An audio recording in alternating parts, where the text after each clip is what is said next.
স্বপ্ন দেখার সময় হয় নাই। কারণ প্রথমত আমাদের ভৌগোলিক ব্যাপারে আমরা ভৌগোলিক দিক থেকে আমরা একটা ইম্পর্টেন্ট পজিশন থাকলেও আমার যে জনবসতি বা যে কনস্ট্রাকশন গুলো হয়ে গেছে এগুলো কিন্তু ভাঙে চুরে নতুন ভাবে কিছু করা সম্ভব না। এক হইতে পারে তোমার ফ্লাইওভার টাইভার যদি নগর পরিকল্পনার ক্ষেত্রে যেটা মনে করে। আমি শুধু বাংলাদেশে একটা দেখতে চাই, দেশের মানুষ দেশপ্রেমিক হোক, এই দেশটারে নিজের দেশ মনে করুক, নিজের দেশের মানুষ নেগলেক্ট না করে। আমরা দেখি তোমার অনেক বাঙালিরা বাংলাদেশের দেখে টিটকারি মারে, বিদেশের স্ট্যাটাস নিয়ে কথা বলে বা কিছু একটা করে, এটা তুমি ইন্ডিয়াতে বা কোনো কথা পাবো না।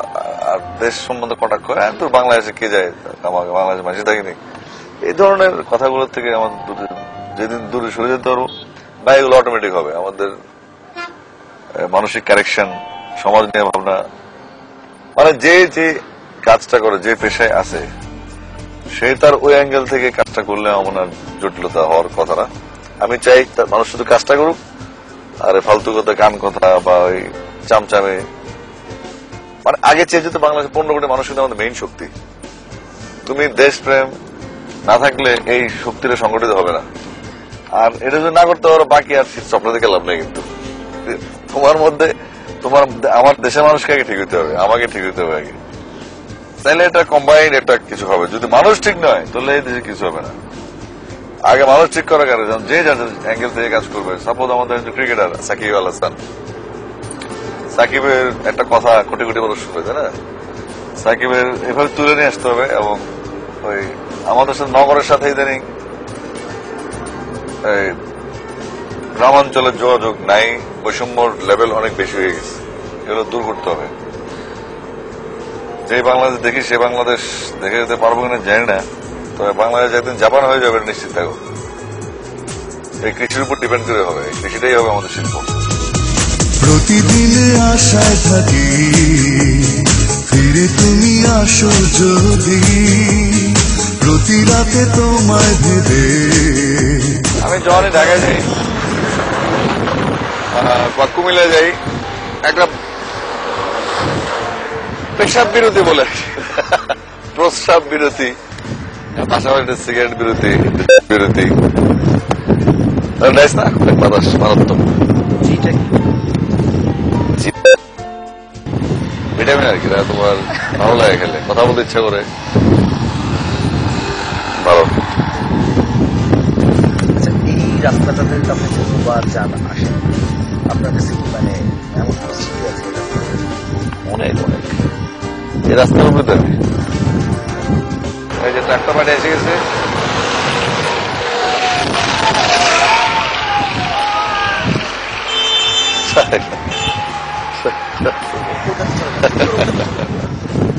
ট্রাক্টর পার্টি, এগুলো হচ্ছে আম জনতা, বুঝছো? এরা আমার ভালোবাসে। আমার খুঁজতে হলে ঘুরতে হবে মানুষের, মানে আম জনতা যেতে আর কি। গুলশান বরণী, বাড়িদার, ডিবেচর, ধানমন্ডি, এই কিছু এলাকায় হয়তো আমার প্রবেশের লিমিটেশন আছে আর কি। বাকি বাংলাদেশে আমার ঢাকা শহর 5 বর্গ কিলোমিটার এলাকা সবাই আছে, আর সারা দেশে আমি।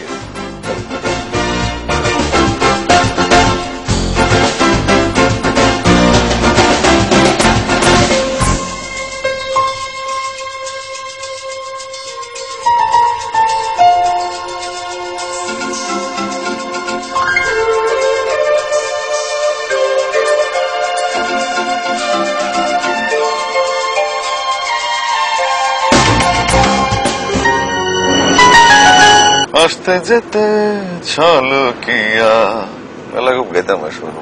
মানে এগুলো পরে শিখছি, পিন্টু ঢাকা আসে পরে। কিশোর কুমারের উপরে আমার ট্রেনিং দিয়েছে পিন্টু ভাই। পিন্টু ভাই গিটার বাজাতো, তখন মানে যখন ওই ফিল্মে কাজ শুরু করবো তখন এগুলো গাইতাম আর কি। এবং এটা মানে 10টা গান কিশোর কুমারের গান দিয়ে আমি ভয়েস যখন চেক করি তখন রিমেক অ্যালবাম করছিলাম একটা 10টা গানের, তখন এই গানগুলো শিখছি আমি। ওই অ্যালবামটা আমার কাছে আছে, কখনো রিলিজ হবে না, হয়তো তোমার ওখানে আমাদের ফুটেজ দেবো। কিশোর কুমারের পুরোনো গান আমার গাওয়া, একদম প্রথম ভয়েস আমার, আর বাচ্চা বলো আমার তো গলা ছিল। আসতে যেতে ছলকিয়া যায় রে যৌবন, বইতে পারে না তার বিবশ মন। ভালো লাগা, ভালো লাগার ভালো কথা শুনে নাকি শিহরিয়া যায় শুনেছি, তারে আমি চোখে দেখিনি, তার অনেক গল্প শুনেছি। অদ্ভুত হবে ট্র্যাকটা। গল্প শুনে তারে আমি অল্প অল্প ভালোবেসেছি। কুমিল্লা শহর তো চষে ফেলেছি।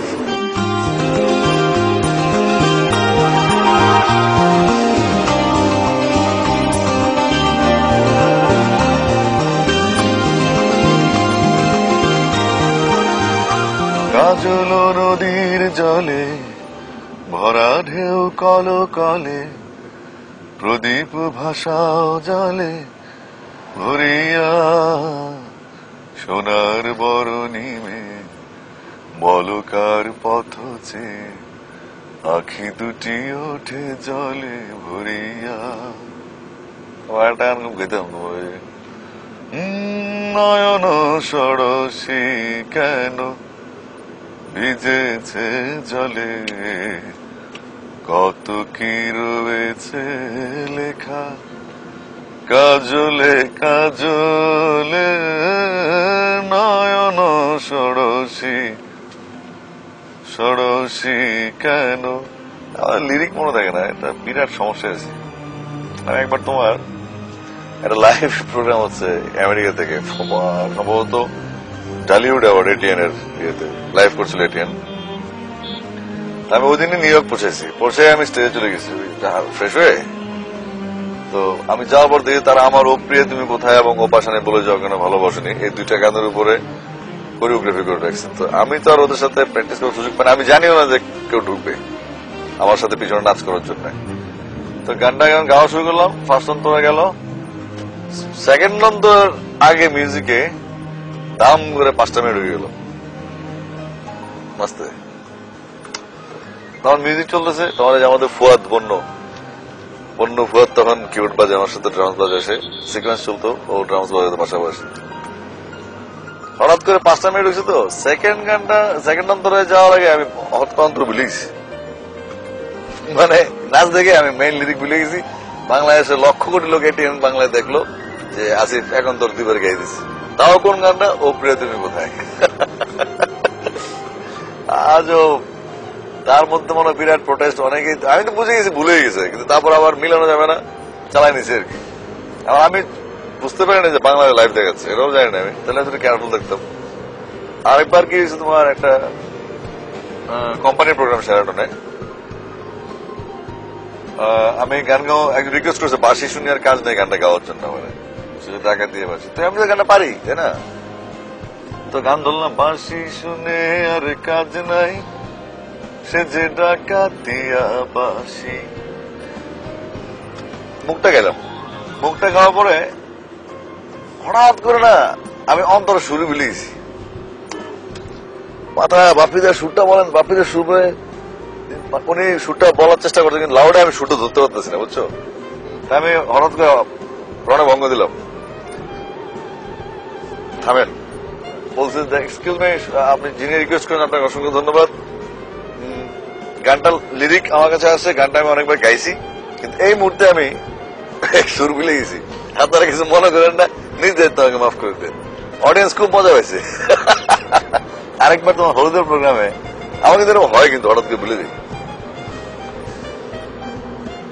হঠাৎ হলুদের প্রোগ্রামে ও জানে জানা ঢুंढे तुझे दीवाना सपनों में रोज आए जिंदगी में आना सा टंग टंग टंग टंग।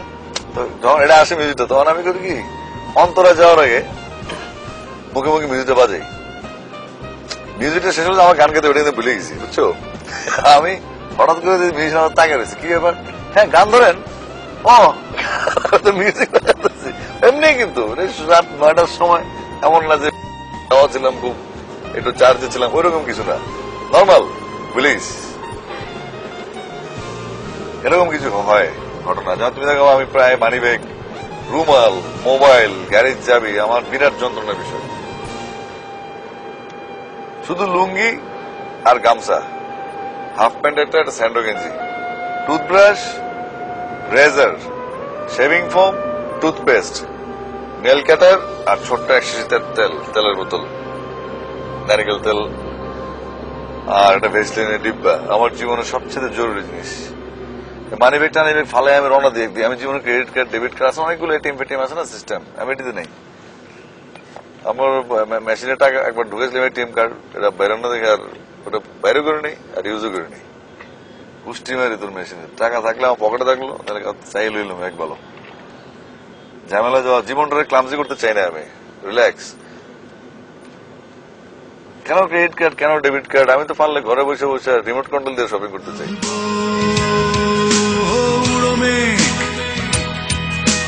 তোর মনে আমি লাগাম দেব উড়ো মেঘ, তোকে নিয়ে মাটির বুকে ঘর বাঁধব। আমরা চল ছাদে দ্রুত। আমি জিতেও হেরে যাব। হ্যালো আমি জিতেও কেমন আছো? হেরে যাব। ছাদের চাবিটা তোমার কাছে আছে? হ্যাঁ তোর হাতে আছে? হ্যাঁ আসো ছাদের চাবিটা। হ্যাঁ ফকবটি2 দয়াল আরে ফকবটি2 মাই মাদার একটা ইয়ে করতে হবে, ইয়ে আমার উপরে একটু আমাদের একমাত্র সুকন্যা সঞ্জিতা। টাকাও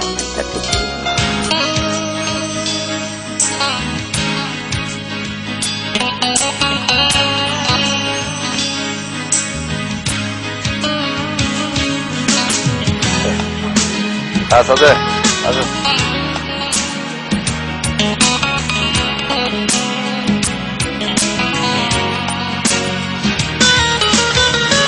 হচ্ছে একটা গলি, গলিটা ওদিকে হচ্ছে একটা ভুতুরে গলি আসে, বুঝছো? একটা ভুতুরে বাড়ি।